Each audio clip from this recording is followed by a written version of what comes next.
Hello friend, नमस्कार। स्वागत है आपका एक बार फिर से राठौर इंग्लिश क्लासेस में। फ्रेंड्स, एक्टिव पैसिव से रिलेटेड हम सारी चीज़ें, सारे नियम, सारे तरीके देख चुके हैं। लेकिन जब तक हम एरर नहीं करेंगे तब तक हमको एरर करने में हमेशा प्रॉब्लम आती है। इसलिए केवल थ्योरी से काम नहीं चलता है। जो भी चैप्टर आप पढ़ें उसकी एरर्स को जरूर सॉल्व करिए। तो आज के वीडियो में फ्रेंड हम वही करने वाले हैं। हम एक्टिव पैसिव से जुड़ी हुई एरर्स को देखेंगे, यानी इसके क्वेश्चन परीक्षाओं में किस तरह से आते हैं। तो आइए देखते हैं फ्रेंड। पहला क्वेश्चन देखें आप। I remember my father taking me to the theatre. अधिकांश एग्जाम में फ्रेंड यही तरीका होता है क्वेश्चन पूछने का। एक क्वेश्चन आएगा और उसके चार ऑप्शन आएंगे, ए बी सी डी। अब हमको इन चारों में से चुनना है कि कौन सा जो है बेस्ट ऑप्शन होना चाहिए, बेस्ट सूटेबल आंसर। देखिए, I remember my father taking me to the theatre. Hindi में बात करें तो इसका मतलब है कि मैं याद करता हूँ, मैं याद करता हूँ मेरे पिता का लेकर जाना मुझको थिएटर। मैं याद करता हूँ मेरे पिता का मुझे थिएटर लेकर जाना। ये तो हो गया इसका अर्थ। अब हम देखते हैं इसके ऑप्शंस को क्या। फ्रेंड, आप एक चीज गौर करेंगे कि इस चारों सेंटेंस में ये जो पहला वाला हिस्सा है इसे नहीं बदला है। इसका मतलब ये है कि पेसिव यहां नहीं बनेगा। इसका जो पेसिव हो यहां पे नहीं बनेगा। ये सेंटेंस दो हिस्सों में बटा हुआ है, एक हिस्सा ये और एक हिस्सा ये। आई रिमेंबर, ये बात खत्म हो गई। मैं याद करता हूं, ये बात खत्म हो गई। अब दूसरा सेंटेंस आ रहा है, my father taking me to the theatre.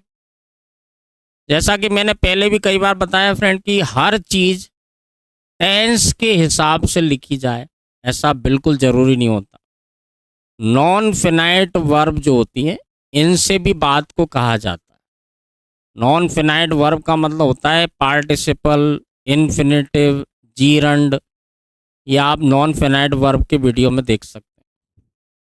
यहाँ पे आप फ्रेंड गौर करें तो V1+ING टेकिंग, ये मैं आपको एक्टिव पैसिव की थ्योरी में भी मैंने आपको बताया था। V1+ING जो है इसका नाम होता है प्रेजेंट पार्टिसिपल। ये इसका नाम है फ्रेंड। जैसे आपने कंटिन्यूअस टेंस में इसे सैकड़ों बार देखा, ही इज प्लेइंग क्रिकेट, है ना। दे आर मेकिंग टॉयज, वे खिलौने बना रहे हैं। मेकिंग, प्लेइंग, है ना, ये जो होते हैं इस चीज का नाम है प्रेजेंट पार्टिसिपल। लेकिन ये एक्टिव वॉइस में जब इसका पेसिव बनाते हैं तो बीइंग प्लस थर्ड फॉर्म कर देते हैं, तो ये पेसिव वॉइस हो जाता है, प्रेजेंट पार्टिसिपल का पेसिव। बस जिस व्यक्ति को इतना पता है फ्रेंड उसके लिए ये करना बिल्कुल आसान हो जाएगा, क्योंकि हमको बस एक ही चीज ढूंढना है कि बीइंग प्लस थर्ड फॉर्म किस में आ रहा है। इन चारों ऑप्शन में आप देखें तो एक ही ऑप्शन ऐसा है जिसमें बीइंग प्लस थर्ड फॉर्म आ रहा है, वो है पहला। यानी इससे ज्यादा हमको सोचने की जरूरत नहीं है, इसका आंसर आएगा पहला वाला। अब इसका हिंदी अनुवाद देखें। I remember being taken to the theatre by my father. मैं याद करता हूं मेरे पिता के द्वारा थिएटर लेकर जाया जाना। मैं याद करता हूं मेरे पिता के द्वारा थिएटर लेकर जाया जाना, ये इसका अर्थ हो। एक्टिव पैसिव की थ्योरी में फ्रेंड मैंने आपको इंपरेटिव सेंटेंस बताए थे जो डायरेक्ट वर्ब से शुरू होते हैं, जैसे come here, sit down, open the door. इन्हें कहते हैं इंपरेटिव सेंटेंस। जब ये नेगेटिव बनाए जाते हैं तो डू नॉट या डोंट से शुरू होते हैं, जैसे डोंट शाउट, है ना, डोंट कम इनसाइड। और इन्हीं के आगे अगर हम काइंडली प्लीज जोड़ देते हैं तो ये रिक्वेस्ट हो जाती है। काइंडली प्लीज का मतलब होता है कृपया, जैसे काइंडली सिट डाउन, है ना, please give me some money. तो बनाने का तरीका बहुत आसान है फ्रेंड। इंपरेटिव सेंटेंस है देखिए, और इसके पहले काइंडली या प्लीज आ रहा है, तो हमको काइंडली या प्लीज को हटा देना है, और ये डू नॉट है इसको भी हटा देना। इन दोनों को हटा के हमको लिखना रहता है you are requested not to. आप देखिए इन सब में से एक ही ऑप्शन है जिसमें ये आ रहा है, you are requested not to. बाकी पूरा सेंटेंस आप ऐसे कैसे लिख दो, kindly do not smoke in public place, कृपया सार्वजनिक स्थान पर धूम्रपान ना करें, है ना। पेश हो जाए you are requested not to smoke in public place, आपसे प्रार्थना की जाती सार्वजनिक स्थान पर धूम्रपान नहीं करने की। आपसे प्रार्थना की जाती है सार्वजनिक स्थान पर धूम्रपान नहीं करने की। नेक्स्ट देखिए friend, his property was agreed to be disposed of by him. दो चीजें गौर करने वाली होती है हमेशा। देखिए एक्टिव पैसिव की आप एरर कर रहे हैं। सबसे पहले हमको वर्ब को देखना है। यहां आप देखिए तो वाज के बाद थर्ड फॉर्म है, यानी कि ये पास्ट इंडेफिनाइट का पेसिव है। वाज वर्ब के बाद थर्ड फॉर्म पास्ट इंडेफिनाइट के पेसिव में आती है। दूसरा आप देखें तो to infinitive, two plus V1, इसका भी पेसिव बन रहा है, to be plus third form, यानी 2 बार पेसिव बना रहे हैं। और ऐसा संभव है, ये बिल्कुल सही होता है। तो 2 चीजें क्लियर है कि ये पास्ट इंडेफिनाइट का यहाँ पे पेसिव बना रहे हैं, यहाँ टू इन्फिनेटिव का पेसिव बना रहे हैं। अब इसको उल्टा करना है, यानी पेसिव है तो एक्टिव बनाना है। एक्टिव बनाने का मतलब है कि पास्ट इंडेफिनाइट का जो एक्टिव बनेगा उसमें सेकंड फॉर्म आना चाहिए। बस फ्रेंड इतना ही करना है हमको। सेकंड फॉर्म आप देख सकते हैं कि केवल इन चारों में से एक ही सेंटेंस है जिसमें सेकंड फॉर्म आ रही है। बस इतने में ही सॉल्व हो जाता है, इससे ज़्यादा कुछ करने की ज़रूरत नहीं होती। अगर आपका बेस क्लियर है कि कौन से टेंस में कौन सी वर्ब आती है, तो ज़्यादा से ज़्यादा 2 से 4 सेकंड लगेंगे आपको सॉल्व करने में। सेकंड फॉर्म भी आ रही है यहाँ पे। यहाँ देखिए 2 प्लस V1 भी कर दिया, इसका भी एक्टिव कर दिया, इसका एक्टिव यहाँ कर दिया, इसका एक्टिव यहाँ कर दिया। अब बात करते हैं अर्थ की। अपनी जायदाद का निपटारा किए जाने, ठीक है ना, डिस्पोज ऑफ मतलब होता है निपटारा करना। अपनी जायदाद का निपटारा किए जाने के लिए सहमति दी गई उसके द्वारा। अपनी जायदाद का निपटारा किए जाने के लिए सहमति दी गई उसके द्वारा। यहां हो जाएगा ही agreed to dispose of his property, वह सहमत हो गया अपनी जायदाद का निपटारा करने के लिए।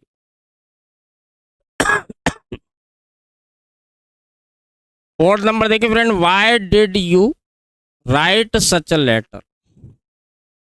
हमेशा बेसिक्स पे ध्यान रखिए। डू, डज, डिड ये केवल एक्टिव वॉइस में आते हैं। डू, डज, डिड केवल एक्टिव वॉइस में आते हैं। दूसरी बात, डिड केवल पास्ट इंडेफिनाइट में आता है। इससे मुझे ये समझ में आ रहा है कि ये पास्ट इंडेफिनाइट का एक्टिव वॉइस है। सबसे पहले तो हमको ये समझना है कि क्या है और कौन सा टेंस। तो ये पास्ट इंडेफिनाइट का एक्टिव है। अब हमको ये पता होना चाहिए कि पास्ट इंडेफिनाइट का पेसिव कैसे बनता है। तो पेसिव बनता है वाज वर्ब के बाद थर्ड फॉर्म से। बस ये ढूंढना है हमको सबसे पहले। देखिए क्वेश्चन है तो वाई तो सब में आएगा ही आएगा। अब वाज वर्ब के बाद, ठीक है ना, वाज वर्ब के बाद थर्ड फॉर्म आना चाहिए। आप देखिए तो केवल और केवल एक ही सेंटेंस है जिसमें वाज वर्ब के बाद थर्ड फॉर्म आ रही है, बाकी किसी में नहीं आ रही। देखिए इसमें इज आ रहा है। क्वेश्चन वर्ड के बाद हमेशा सबसे पहले सहायक क्रिया आती है, तो ये तो बिल्कुल ही गलत है, ये तो बिल्कुल हो ही नहीं सकते। Why did you write such a letter? आपने ऐसा पत्र क्यों लिखा। पेसिव हो जाएगा Why was such a letter written by you? ऐसा पत्र क्यों लिखा गया था आपके द्वारा। फ्रेंड्स, परीक्षाओं में कई बार कंफ्यूज करने के लिए या आपका टाइम वेस्ट करने के लिए एग्जामिनर जो होता है या पेपर बनाने वाला जो होता है वो क्या करता है, सेंटेंस को बहुत लंबा कर देता है। और मेरा एक्सपीरियंस है कि लंबा सा सेंटेंस देख के बच्चे घबरा जाते हैं, अरे यार इसको क्या करें, इतना बड़ा सेंटेंस अब कैसे करें। तो जैसे मैंने बोला है कि आपको हमेशा बेसिक्स को पकड़ के चलना, और एक्टिव पैसिव का बेस जो है वो है वर्ब। बस आप वर्ब को ढूंढिए कहाँ कौन सी वर्ब आ रही। इस सेंटेंस को देखें friend, a massive tribal welfare programme, एक विशाल, मैसिव यानी होता है विशाल, ट्राइबल यानी आदिवासी, वेलफेयर यानी होता है जन कल्याण, और प्रोग्राम का मतलब होता है योजना। एक विशाल जनजाति कल्याण योजना की शुरुआत की गई है, has been launched by the government in Jharkhand. इस पूरे का अर्थ निकालें तो झारखंड में एक विशाल जनजाति कल्याण योजना की शुरुआत की गई है सरकार के द्वारा। ये तो हो गया अर्थ। अब आप देखिए तो बेसिक अगर आप पकड़ के चलें तो चाहे कैसा भी सेंटेंस हो, कितना ही बड़ा हो, कुछ भी हो, कोई फर्क नहीं पड़ता। हैज बीन, बीन के बाद थर्ड फॉर्म, अगर आपका ये बेस क्लियर कि बीन के बाद third form, has been, have been, यानी प्रेजेंट परफेक्ट टेंस का पेसिव है। हैज बीन, हैव बीन, और इसके बाद थर्ड फॉर्म यानी प्रेजेंट परफेक्ट का पेसिव है। तो उल्टा करना है, उल्टा करने में केवल बीन का खेल होता है फ्रेंड। हैज हैव आ रहा है तो एक्टिव है, हैज बीन हैव बीन आ रहा है तो पेसिव है। ऐसी हैड अकेला आ रहा है तो एक्टिव है, हैड बीन आ रहा है तो पेसिव है। बस इतना सा बीन का खेल है इसमें। बीन हटा देंगे तो ये एक्टिव वॉइस बन जाएगा। तो हमको ये देखना है कि ऐसा कौन सा चारों में से ऐसा कौन सा है जिसमें हैज हैव के बाद थर्ड फॉर्म आ रही है। यहाँ देखिए हैज के बाद थर्ड फॉर्म आ रही है, यहाँ पे नहीं आ रही, यहाँ पे भी नहीं आ रही, यहाँ पे भी नहीं आ रही। बस इतने से सॉल्व हो जाएगा। आपको अर्थ नहीं भी आएगा तो भी कोई फर्क नहीं पड़ेगा। हैज हैव आ रहा है, बीन हटाना है, बीन हट जाएगा एक्टिव हो जाएगा, बीन लग जाएगा पेसिव हो जाएगा। आपको समझ में आया नहीं आया, आप इतने में ही सॉल्व कर सकते हैं। और हमारा मकसद है नंबर लेना। एक नंबर मिल गया, हम आगे बढ़ गए। अर्थ की बात करें तो the government has launched the massive tribal welfare programme in Jharkhand. सरकार ने एक विशाल जनजाति कल्याण योजना की शुरुआत कर दी है झारखंड में, कर दी है, प्रेजेंट परफेक्ट टेंस। नेक्स्ट देखिए friend, are they receiving the chief guest at the station. Are के बाद V1 प्लस ING यानी कि प्रेजेंट कंटिन्यूअस टेंस, ठीक है ना। इस्तेमाल आ रहा है और V1 प्लस ING आ रहा है, यानी प्रेजेंट कंटिन्यूअस टेंस का एक्टिव वॉइस। अब हमको ये पता होना चाहिए कि पेसिव कैसे बनाते हैं। तो पेसिव में बीइंग अकेला जोड़ देते हैं, कोई सा भी हो, प्रेजेंट कंटिन्यूअस हो चाहे पास्ट कंटिन्यूअस हो। इसमें केवल एक ही काम करना है कि हमको बीइंग जोड़ना है, यानी इस्तेमाल वैसे का वैसा रहेगा, पास्ट है तो वाजवर है तो वैसे का वैसा रहेगा। तो बस इतना ढूंढना है कि इस्तेमाल के बाद बीइंग कहाँ पे आ रहा है। देखिए यहाँ पे आर आ रहा है और बीइंग आ रहा है, यहाँ पे इज आ रहा है और बीइंग आ रहा है। यानी हमारे पास अब दो ऑप्शन ऐसे हैं जिसमें इस्तेमाल भी आ रहा है और बीइंग भी आ रहा है। अब बहुत कॉमन सी चीज़ देखें, यहाँ पे जो सब्जेक्ट है चीफ गेस्ट, ये एक वचन है, सिंगुलर है। सिंगुलर है इसका मतलब इज आना चाहिए। Is the chief guest being received eight the station bye them. Hindi में बात करें तो इसका मतलब है कि क्या वे मुख्य मेहमान का स्टेशन पर स्वागत कर रहे हैं, क्या मुख्य मेहमान का स्वागत किया जा रहा है स्टेशन पर उनके द्वारा। नेक्स्ट देखिए friend, the principal will meet, will के बाद फर्स्ट फॉर्म यानी फ्यूचर इंडेफिनाइट का एक्टिव वॉइस है, ठीक है ना। फ्यूचर इंडेफिनाइट का active. Will shall friend modal verb के जैसे ही लिखे जाते हैं। मॉडल वर्ब में क्या रहता है, कोई भी मॉडल वर्ब है, can, could, should, would, may, might, must, ought to, need not, dare not, इनमें आप देखेंगे तो केवल मॉडल वर्ब को बदला नहीं जाता है। पहली बात तो यानी कैन है तो कैन ही रहेगा, ऐसी विल है तो विल ही रहेगा। अगर विल सेल आ रहा है तो फिर चाहे उसका पेसिव से एक्टिव बनाए चाहे एक्टिव से पेसिव बनाए, विल सेल ही रहेगा। केवल बी लगा के थर्ड फॉर्म कर देंगे तो पेसिव हो जाएगा। अब इसका सबसे बेसिक चीज ये है कि विल सेल क्वेश्चन में है तो आंसर में भी विल सेल ही आएगा। बस इतना कर लिया तो हो गया काम। देखिए ये गलत हो गया, ये गलत हो गया, एक ही है जिसमें विल बी आ रहा है, इतने में ही सॉल्व हो जाता है फ्रेंड। कई बार तो हमको पढ़ने की जरूरत भी नहीं होती सेंटेंस को, क्योंकि जितना जल्दी आप सॉल्व करेंगे उतना आपका टाइम बचेगा और ये टाइम आप यूज करेंगे पैसेज को करने में। आंसर में देखिए पहले इसका हिंदी अर्थ देखते हैं। The principal will meet the students this evening. This evening का मतलब निकलेगा आज शाम। आज शाम प्रिंसिपल छात्रों से मुलाकात करेंगे। आज शाम छात्रों से मुलाकात की जाएगी प्रिंसिपल के द्वारा। नेक्स्ट देखिए friend, will you accept the position. देखिए इससे ज्यादा आसान कुछ भी नहीं हो सकता। अभी जो मैंने आपको बताया कि जैसे मॉडल वर्ब होती हैं इन्हें कभी बदला नहीं जाता, तो विल सेल भी मॉडल वर्ब की तरह ही है। अगर क्वेश्चन में विल से स्टार्ट हो रहा है तो आंसर में भी विल से ही स्टार्ट होगा। बाकी तीन में आपको कुछ करने की जरूरत नहीं है, पढ़ने की जरूरत भी नहीं है, इतना आसान है फ्रेंड। क्वेश्चन में विल सेल आ रहा है, आंसर में विल सेल ढूंढ लीजिए। अगर चार में से एक में ही है तो पढ़ने की जरूरत भी नहीं है, निश्चित रूप से वही आंसर होगा। हिंदी में बात करें तो will you accept the position. क्या आप पद स्वीकार करेंगे? Will the position be accepted. Be के बाद थर्ड फॉर्म लगा दी, पेसिव हो गया। क्या पद स्वीकार किया जाएगा आपके द्वारा? नेक्स्ट देखिए friend 9 number, is the letter being written by you. देखिए बीइंग आ गया, इज ए मार्क के बाद बीइंग आ रहा है, यानी कि प्रेजेंट कंटिन्यूअस का पेसिव है।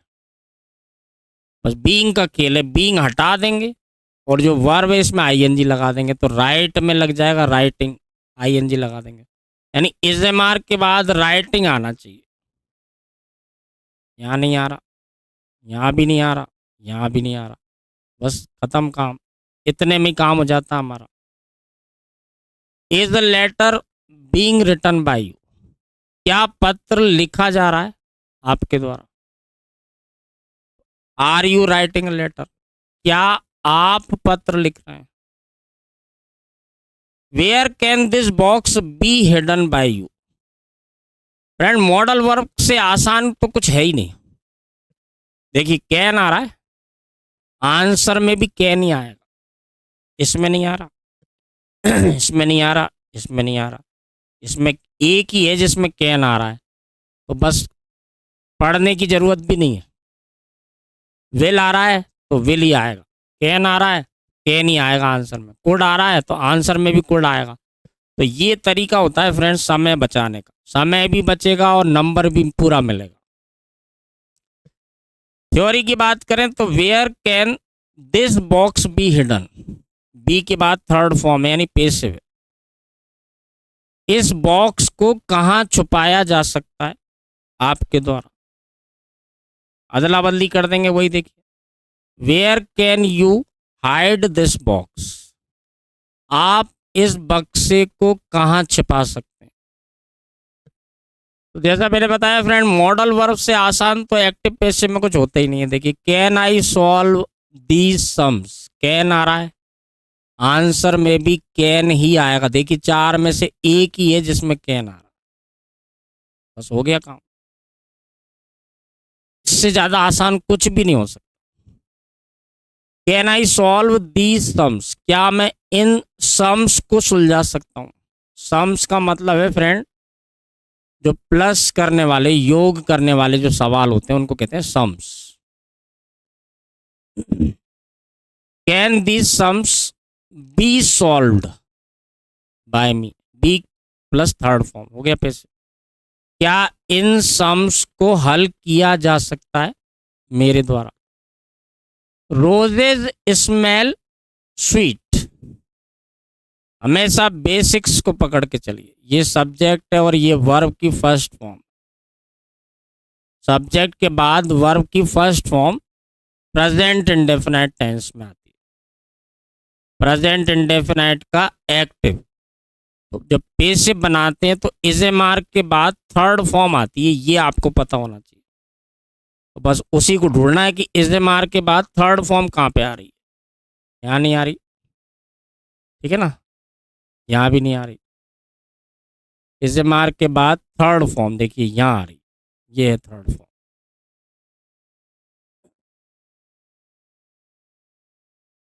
प्रेजेंट इंडेफिनाइट का पेसिव जो भी बनेगा उसमें इज ए मार्क के बाद थर्ड फॉर्म आना चाहिए। यहाँ देखें, यहाँ भी नहीं आ रही। केवल एक ही सेंटेंस है फ्रेंड जिसमें कि इज ए मार्क के बाद थर्ड फॉर्म आ रही है, यानी कि ये ही सही है। इससे ज़्यादा आपको सोचने विचारने की कोई ज़रूरत नहीं। हिंदी में बात करें तो इसका अर्थ है कि गुलाब अच्छी, मीठी या प्यारी। स्वीट का मतलब यहाँ मीठा नहीं, क्योंकि खाने वाली चीज़ नहीं है। गुलाब अच्छी सुगंध देते हैं। इसका अर्थ क्या हो जाएगा? गुलाब अच्छे होते हैं जब सुगंध देते हैं। देखिए फ्रेंड, विल माय अंकल पे माय ट्यूशन फी। इससे ज़्यादा आसान और क्या होगा? देखिए विल आ रहा है, यानी आंसर में भी विल या सेल ही आएगा। केवल एक ही ऑप्शन है जिसमें विल आ रहा है, इसमें नहीं आ रहा, इसमें नहीं आ रहा, इसमें भी नहीं आ रहा। बस 101% आप आंख मूंद करके लगा दीजिए। क्या मेरे अंकल मेरी ट्यूशन फी देंगे? Will my tuition fee be paid, be plus third form. क्या मेरी ट्यूशन फी दी जाएगी मेरे अंकल के द्वारा? 40 नंबर देखें friend, by whom were you given these orders. वही बेसिक को पकड़ के चलना। देखिए वर के बाद थर्ड फॉर्म, वाज वर्ग के बाद थर्ड फॉर्म पास्ट इंडेफिनाइट के पेसिव में आती है, ठीक है ना। अब उल्टा करना है, इसका मतलब कि पास्ट इंडेफिनाइट का एक्टिव वॉइस बनाना। फ्रेंड एक्टिव वॉइस में सेकंड फॉर्म आती है। ये अगर आपको पता है तो बस आपका काम हो गया। आप इन चारों में से ढूंढ लो कि सेकंड फॉर्म कहाँ पे आ रही है। देखिए एक ही में आ रही है और कहीं भी नहीं आ रही। आंख मूंद करके लगा दीजिए इसको। By whom were you given these orders. Active हो जाए who gave you these orders. आपको ये आदेश किसने दिए? आपको ये आदेश किसके द्वारा दिए गए थे? एक्टिव हो जाएगा आपको ये आदेश किसने दिए थे। नेक्स्ट देखिए friend, the fields are being ploughed. वही बीइंग आ गया, इज ए मार्क के बाद बीइंग प्लस थर्ड फॉर्म, यानी कि प्रेजेंट कंटिन्यूअस का पेसिव है। बस बीइंग का अकेले बीइंग हटा दीजिए और प्लाउ जो है इसमें आईएनजी लगा दीजिए। यानी इज ए मार्क के बाद प्लाउइंग, प्लाउ में आईएनजी लगाना है इज ए मार्क के बाद। ये जिसमें है वो सही है, इसमें नहीं है, इसमें भी नहीं है, इसमें है, इसमें नहीं है।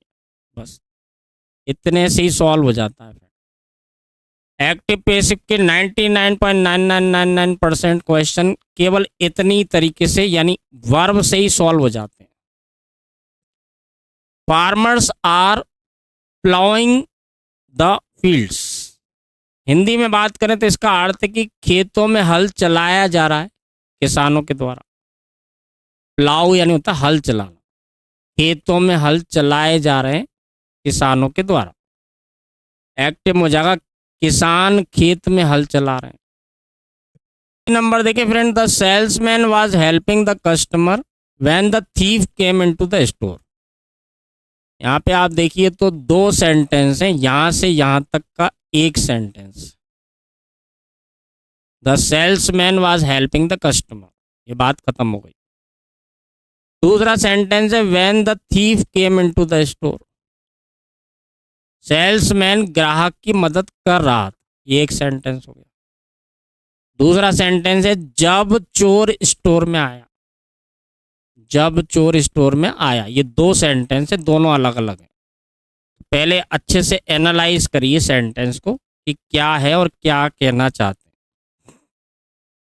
एक बात तो क्लियर है कि ये पास्ट कंटिन्यूअस का एक्टिव वॉइस है, पास्ट कंटिन्यूअस का एक्टिव, और ये सेकंड फॉर्म है ये, यानी ये भी पास्ट इंडेफिनिट, यानी बात पास्ट की चल रही है।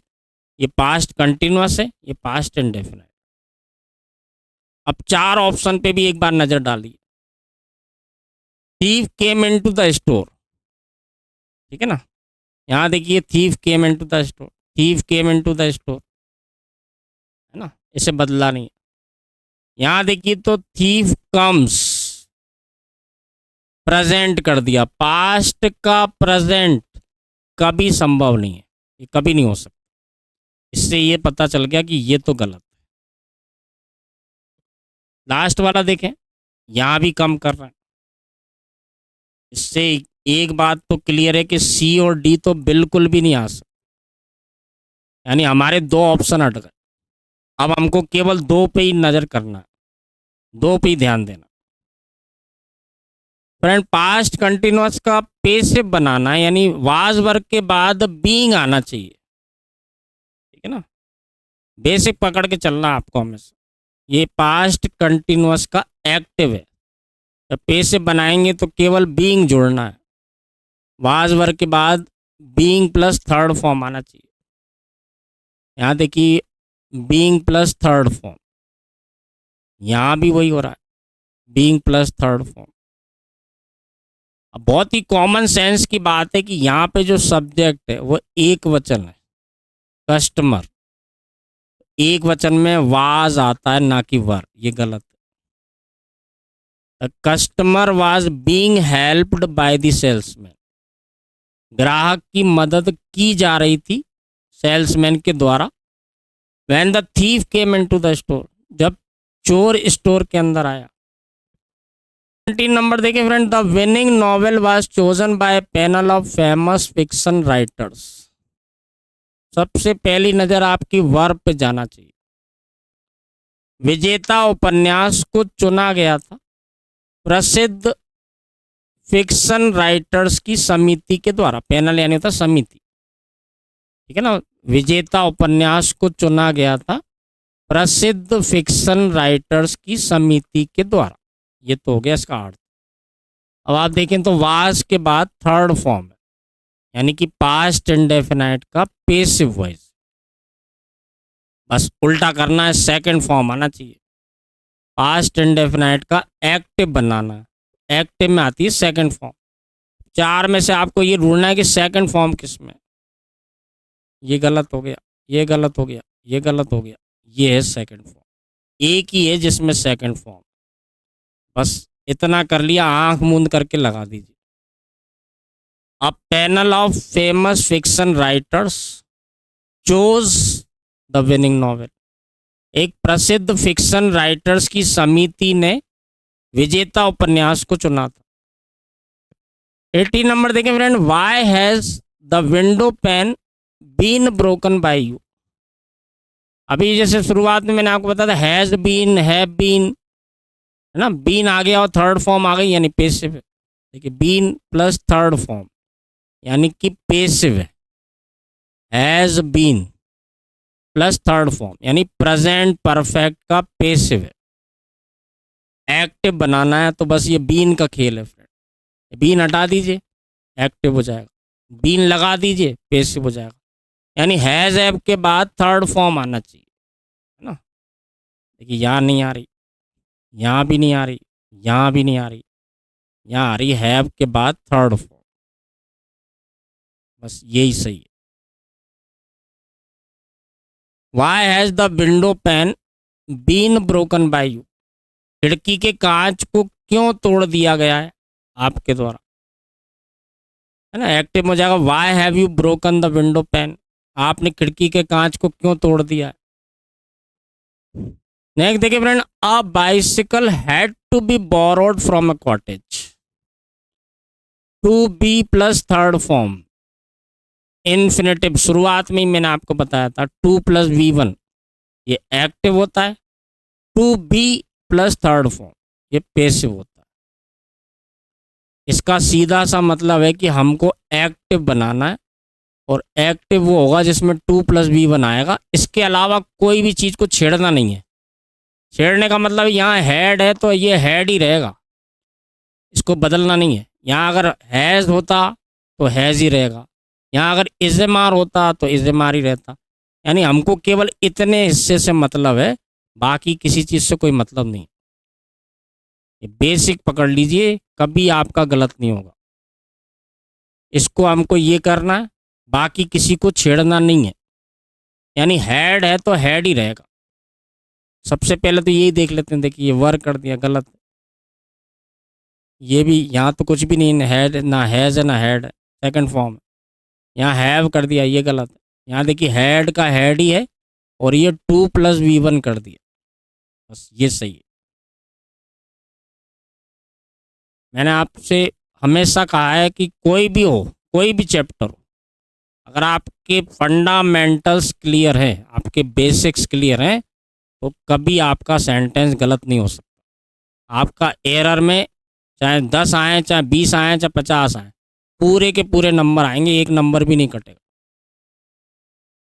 अर्थ की बात करें फ्रेंड, तो इसका अर्थ है कि एक साइकिल उधार ली जाना पड़ी एक दुकान से। कॉटेज मतलब वैसे तो झोपड़ी होता है, लेकिन यहाँ झोपड़ी नुमा जो छोटी सी दुकानें होती हैं गांव में या जंगल के एरिया में, उसको कॉटेज कहते हैं। यहाँ कहीं एक साइकिल उधार ली जाना पड़ी एक कॉटेज से। यहाँ देखिए तो इसका अर्थ है उन्हें एक साइकिल उधार लेना पड़ी एक कॉटेज से या झोपड़ी से कह लें, चाहे दुकान से कह लें, उन्हें एक झोपड़ी से साइकिल उधार लेना पड़ा। आइए फ्रेंड 20 नंबर देखते हैं। I am disappointed that an unrealistic policy has been adopted by committee. अब यहाँ पे हमको सेंटेंस को पहले तो एनालाइज करना है, अच्छे से देखना है कि क्या है और क्या कहना चाहते हैं। देखिए सबसे बड़ी चीज़ तो ये है कि यहाँ पे दैट आ रहा है, इसका मतलब है कि देखिए ये हिस्सा अलग है और ये हिस्सा अलग है, यानी दो भागों में बटा हुआ है। अब इसकी वर्ब को देखें, यहाँ देखिए am plus third form, is am are के बाद थर्ड फॉर्म, यानी कि प्रेजेंट इंडेफिनाइट का पैसिव वॉइस, प्रेजेंट इंडेफिनाइट का पैसिव। यहाँ देखें तो has been plus third form, ये प्रेजेंट परफेक्ट का पैसिव है। तो दोनों ही सेंटेंस फ्रेंड प्रेजेंट में है, ये प्रेजेंट इंडेफिनाइट का पैसिव है, ये प्रेजेंट परफेक्ट का पैसिव है। इतना एनालाइज कर लिया हमने। अब इसका उल्टा करना है, तो देखिए प्रेजेंट इंडेफिनाइट का जब एक्टिव बनाते हैं तो फर्स्ट फॉर्म आती है। सबसे पहले तो हम इसी को देख लेते हैं कि फर्स्ट फॉर्म कहाँ आ रही है। देखिए यहाँ नहीं आ रही, यहाँ भी नहीं आ रही, यहाँ आ रही, यहाँ भी नहीं आ रही। बस इससे ज़्यादा फिर हमको कुछ करने की ज़रूरत नहीं, कुछ देखने की ज़रूरत नहीं, इतने में काम हो गया हमारा, इसको देखने की ज़रूरत नहीं। फर्स्ट फॉर्म आना चाहिए, जो चार में से केवल एक ही सेंटेंस है जिसमें फर्स्ट फॉर्म आ रही है। यहाँ बी नट जाएगा, देखिए यहाँ बी हटा दिया,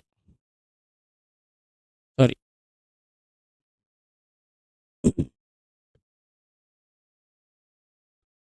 फ्रेंड बेसिक पकड़ लिया हमने। इज़मार के बाद थर्ड फॉर्म है, प्रेजेंट इंडेफिनाइट का पैसिव है, एक्टिव में फर्स्ट फॉर्म आएगी, तो ये आ गई। यहाँ हैज़ बीन आ रहा है तो बी नट जाएगा, देखिए बी नट गया यहाँ पे। सॉल्व तो हमारा वहीं से हो गया था, लेकिन फिर भी मैं आपको बता रहा हूँ कि ये चेंजेस कराए। अब इसके अर्थ की बात करें, I am disappointed that an unrealistic policy has been adopted by committee. मैं निराश हूं कि एक अवास्तविक योजना को स्वीकार कर लिया गया है कमेटी के द्वारा। मैं निराश हूं कि एक अव्यावहारिक योजना को एक अवास्तविक योजना को स्वीकार कर लिया गया है कमेटी के द्वारा। इसका अर्थ देखें तो ये मुझे निराश करता है कि कमेटी ने एक अवास्तविक योजना को अपना लिया है। ये मुझे निराश करता है कि कमेटी ने एक अवास्तविक योजना को स्वीकार कर लिया। देखिए friend, the minister had already, देखिए हैड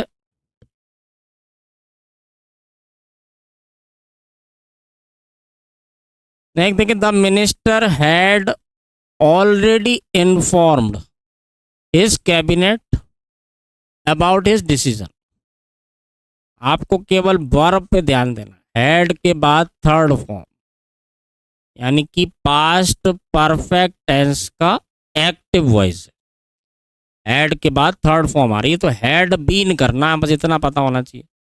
हैज हैव आ रहा है, हैज बीन हैव बीन करना है। हैड आ रहा है तो हैड बीन करना है। विल हैव आ रहा है तो विल हैव बीन करना, बीन अकेला जोड़ना। हैड बीन ढूंढिए सबसे पहले, देखिए हैड बीन, ये सही है। यहाँ हैज आ रहा है, यहाँ हैव आ रहा है, यहाँ इज आ रहा है, बस इतने से सॉल्व हो जाता। हिंदी में बात करें तो मंत्री ने अपने फैसले के बारे में अपने मंत्रिमंडल को पहले ही सूचना दे दी थी। मंत्री ने अपने फैसले के बारे में अपने मंत्रिमंडल को पहले ही सूचना दे दी थी। इसका अर्थ बात करें तो अपने मंत्रिमंडल को पहले ही सूचना दे दी जा चुकी थी मंत्री के द्वारा।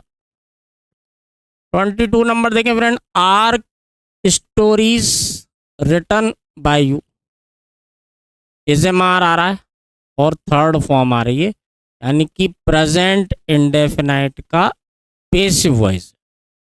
इज़ेमार plus third form present indefinite के पेसिव में लिखा जाता है। दूसरी बात करें फ्रेंड तो ये सहायक क्रिया यानी हेल्पिंग वर्ब से शुरू हो रहा है यानी इंटेरोगेटिव है। देखिए क्वेश्चन मार्क भी आ रहा है। तो बेसिक चीज़ें क्या बोलती हैं कि प्रेजेंट इंडेफिनाइट का हमको एक्टिव बनाना है और वो भी इंटेरोगेटिव बनाना है। तो देखिए प्रेजेंट इंडेफिनाइट का इंटेरोगेटिव हमेशा डू या डस से शुरू होता है। अगर आपका इतना बेस क्लियर है तो देखिए एक ही सेंटेंस है जो डू या डस से शुरू हो रहा है। अभी तो मैंने इसको ढंग से पढ़ा भी नहीं है लेकिन इसमें ही सॉल्व हो गया। ये प्रेजेंट इंडेफिनाइट का पेसिव है और इंटेरोगेटिव है। हमको प्रेजेंट इंडेफिनाइट का एक्टिव बनाना है, वो भी इंटेरोगेटिव। अब इंटेरोगेटिव डू डस से शुरू होता है हमेशा और चार में से केवल एक ही है जिसमें डू आ रहा है।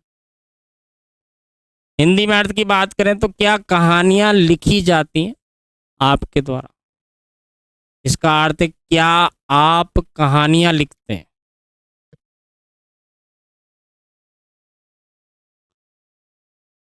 सेम टू सेम फ्रेंड ये वाला सेंटेंस है, are candles made by her. देखिए आर के बाद थर्ड फॉर्म है यानी ये भी प्रेजेंट इंडेफिनाइट का पेसिव है तो डू डस से शुरू होगा। ये भी एक ही सेंटेंस है जो डू डस से शुरू हो रहा है, सी वाला। डज सी मेक कैंडल्स, क्या मोमबत्तियां बनाई जाती हैं उसके द्वारा। ठीक है ना, इसका अर्थ हो जाएगा कि क्या वह मोमबत्तियां बनाती है। डज सी मेक कैंडल्स, क्या वह मोमबत्तियां बनाती है। आइए 24 नंबर देखते हैं, had I completed the assignment. हमेशा हमको सबसे पहले वर्ब को देखना। नेक्स्ट 24 नंबर देखें friend, had I completed the assignment. Had के बाद थर्ड फॉर्म आ रही है यानी पास्ट परफेक्ट का एक्टिव वॉइस ना, पास्ट परफेक्ट का एक्टिव है। तो अभी जैसे मैंने बताया था हैड आ रहा है, हैड बीन कर दीजिए। अब हैड बीन ढूंढ लीजिए कहाँ है। हैड बीन एक ही जगह ए में, यहाँ नहीं है, यहाँ नहीं है, यहाँ भी नहीं है, बस हो गया काम। आप पढ़ेंगे नहीं तो भी कोई दिक्कत नहीं।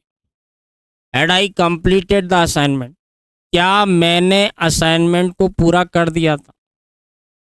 ठीक है ना, यहाँ अर्थ हो जाएगा क्या असाइनमेंट पूरा कर दिया गया था मेरे द्वारा। क्या असाइनमेंट पूरा कर दिया गया था मेरे द्वारा।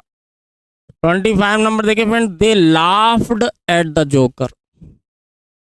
कुछ वर्ब फ्रेंड ऐसी होती हैं जिनमें प्रीपोजिशन जुड़ा हुआ रहता है, जैसे कि लाफ एट। अब ये एट इससे हटाया नहीं जा सकता, क्योंकि लाफ एट इस पूरे का मतलब होता है के ऊपर हंसना। इसी तरह से कुछ फ्रेजल वर्ब होती हैं, जैसे look after, look into, give in, give away. तो ये फ्रेजल वर्ब है, यानी ये दो चीज़ें जो हैं ये जुड़ी हुई हैं। इनका जब चाहे एक्टिव से पेसिव बनाए या पेसिव से एक्टिव बनाए, तो इस वाले प्रीपोजिशन को हटा नहीं सकते, ये ध्यान रखना आप बिल्कुल। दूसरी बात करें तो ये सेकंड फॉर्म है, यानी कि पास्ट इंडेफिनाइट का एक्टिव वॉइस है। ठीक है ना, पास्ट इंडेफिनाइट का एक्टिव है।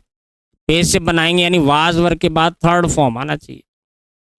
बस ये ढूंढना है वाज वर्ब इसमें नहीं है, इसमें नहीं है, इसमें बीइंग लगा दिया है, तो ये गलत है। केवल एक ही सही है, वाज वर्ब के बाद third form.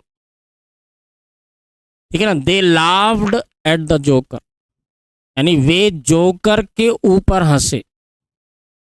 The joker was laughed eight by him. देखिए मैंने कहा था ना, इसको हटा नहीं सकते,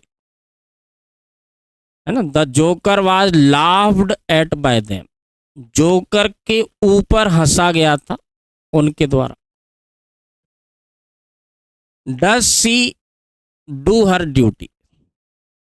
अभी हाल ही हमने इस तरह के सेंटेंस करे थे फ्रेंड कि डू डज से अगर शुरू हो रहा है, यानी पहली बात तो ये प्रेजेंट इंडेफिनाइट का एक्टिव वॉइस है। दूसरा, ये एक्टिव वॉइस होने के साथ साथ इंटेरोगेटिव भी है। ठीक है ना, प्रेजेंट इंडेफिनाइट का एक्टिव है और इंटेरोगेटिव। अब इसका पेसिव जब बनाएंगे तो इज़ेमार के बाद थर्ड फॉर्म आना चाहिए, और शुरुआत भी हेल्पिंग वर्ब से होना चाहिए, यानी इज़ेमार से ही शुरू होना चाहिए। बस इस चीज़ को देखें अपन। यहाँ ड्यूटी है, ड्यूटीज नहीं कर सकते, बहुवचन नहीं कर सकते। इज हर ड्यूटी डन, देखिए इज़ेमार के बाद थर्ड फॉर्म, ये सही है। यहाँ हैज आ रहा है, ये गलत है। यहाँ हैव आ रहा है, ये गलत है। बेसिक पकड़ लिया हमने, बस उसी काम हो गया।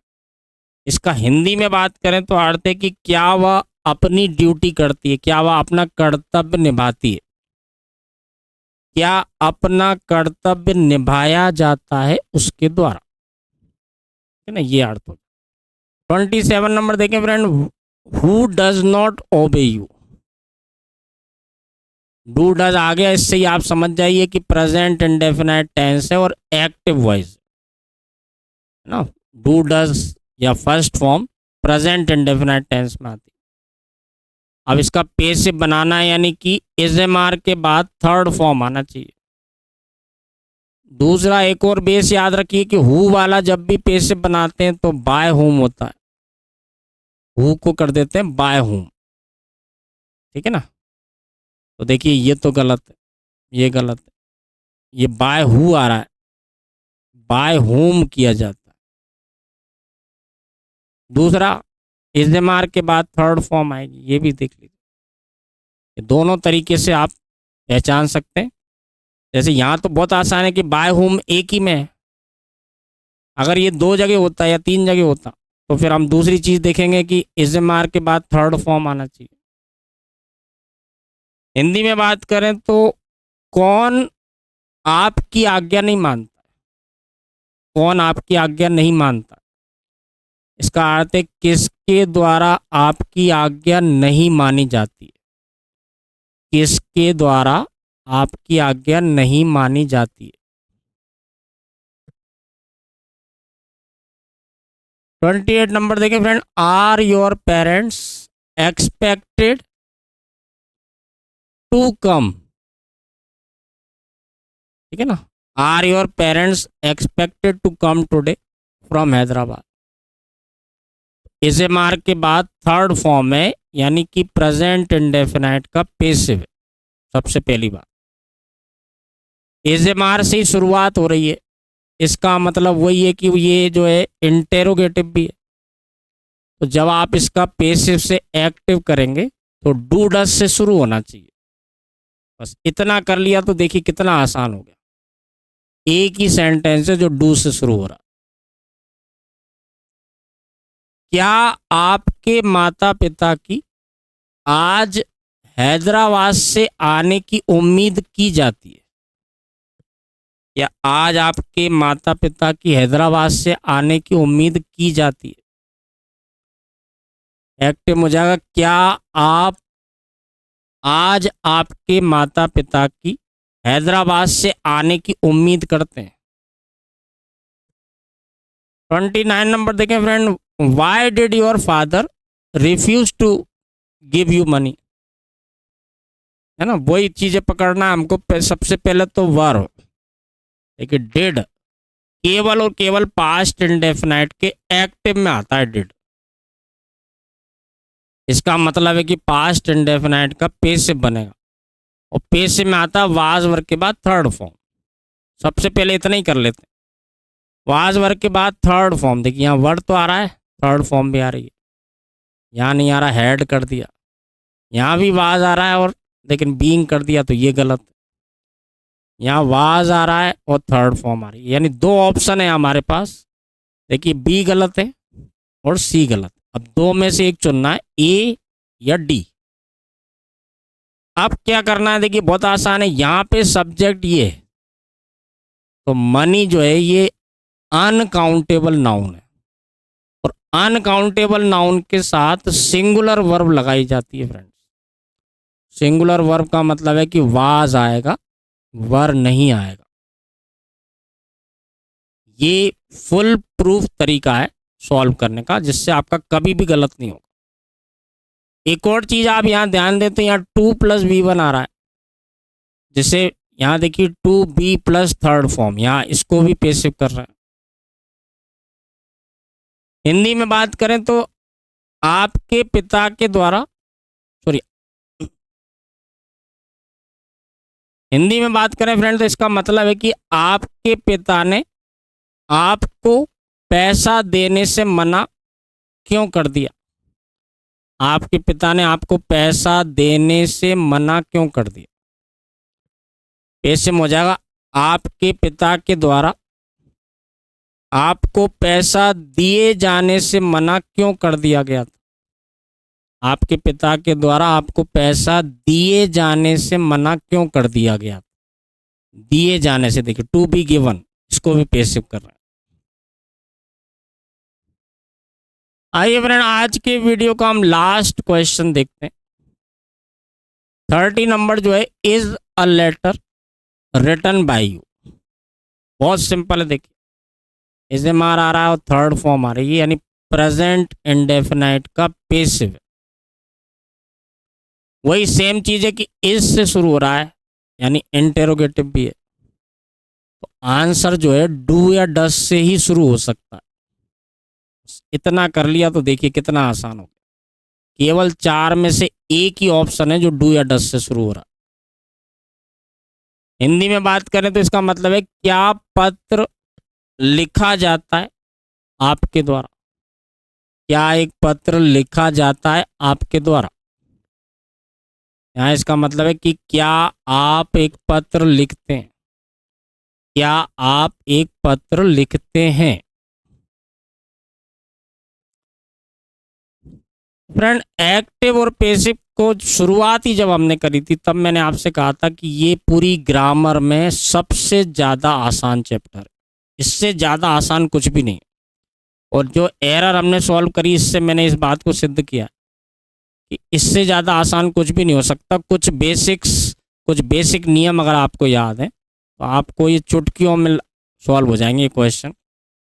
मोस्टली एक क्वेश्चन को सॉल्व करने 2, 3, 4 सेकंड लगते हैं, इससे ज़्यादा टाइम नहीं लगता। हाँ कोई बहुत ज़्यादा कठिन आ जाए तो बात अलग है, तो भी आपका 5 से 10 सेकंड लगेंगे, इससे ज़्यादा फिर भी नहीं लगेगा। सारे के सारे क्वेश्चन आपके सही होंगे, कभी गलत नहीं होगा। अगर आप सारे नियमों को अच्छे से देख लें तो आपको एरर करना बहुत आसान हो जाएगा। कई एग्ज़ाम ऐसे होते हैं फ्रेंड जिनमें 2, 3, 4, 5 और एसएससी में तो 10-10, 20-20 क्वेश्चन आते हैं एक्टिव पैसिव। तो ये अच्छा स्कोरिंग भी होती है इस चैप्टर से। आज के वीडियो में फ्रेंड इतना ही करेंगे, नेक्स्ट वीडियो में फिर मिलते हैं। Thank you very much.